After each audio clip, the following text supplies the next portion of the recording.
This is Dave Life with DLTV News. Kendrick Lamar and Drake have been involved in an epic rap battle over the last few years, and it really started to kick up in the last few weeks. Today, we're going to have a discussion on every part of that battle. We're going to look at this in three different parts. We'll start at first person shooter and go all the way down to 7-minute drill. Then we'll go from push-ups to 616 in LA. And then finally, we'll cover family matters all the way down to the heart, part 6. Lock in, lifers. This is going to be a great discussion. To help me discuss this beef and break it down in detail, I have a few people that's going to help me out tonight. First, I'm going to bring up my homeboy, comedian, Uncle Dolomite. What's up, big dog? What's going on? Man, welcome to DaveLifeTV News. Thank you for having me. Absolutely. So let's get right into it. We got a lot to cover, Dolly. First and foremost, first person shooter. It feels like things started back in October of 2023, where Drake and J.O.A.T essentially said that they were the only two rappers in the GOAT discussion. And Drake asserts that he's one number one hit away from Michael Jackson. He basically calls himself the new Mike. How do you feel about first person shooter? And do you think that that was the beginning of this new wave of the Kendrick and Drake beef?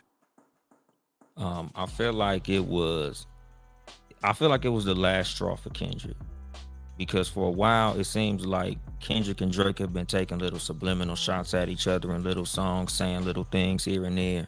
But I think this was like the final gauntlet that Kendrick was like, all right, now y'all got me messed up.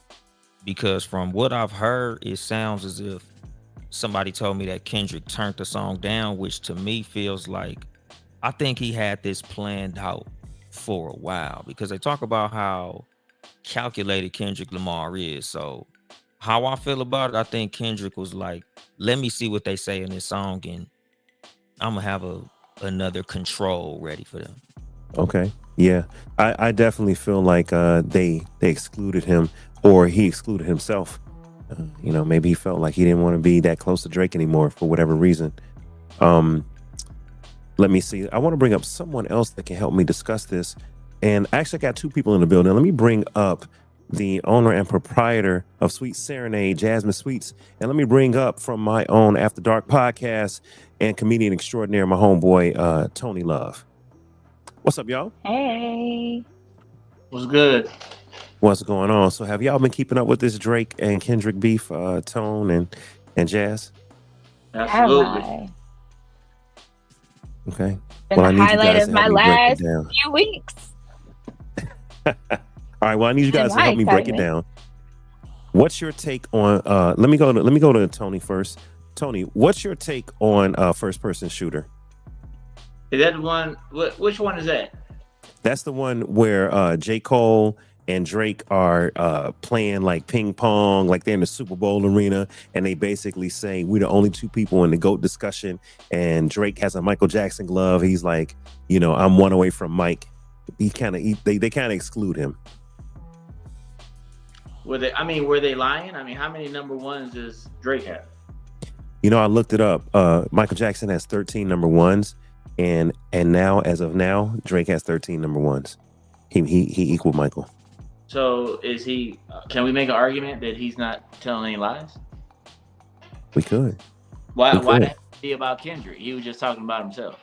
Now if somebody take it that way, if you feel like you the best, where your number one's at? Well, let me go back to Dolly.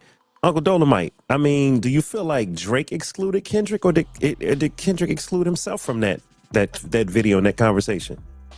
No. I feel like, honestly, what Kendrick was doing was disassociating himself from Drake, because a lot of people in the hip hop community view Drake as more of a pop star than a rapper. So a lot of what he has as far as numbers and number one hits are not really considered real hip hop. If you're singing the hook on the number one, or if you're doing what a lot of what Drake does, which is, Drake is a phenomenal musician, but at the same time, a lot of people in hip hop don't consider him to be a rapper because he goes across genres a whole lot of times. So I feel like what Kendrick is saying is, you got that, Mike, but when it comes to this, which is the pure form of hip hop, you're not number one at all. Okay. Jasmine, what was your reaction to first person shooter where they kind of excluded Kendrick from the conversation of being in the big two? I feel like I love both of them, honestly. I am a J. Cole fan. I am a Drake fan. I'm not a groupie, but I do appreciate their musicianship and their artistry. You said keeping Kendrick out of it Yeah, they didn't or mention making him. fun of him?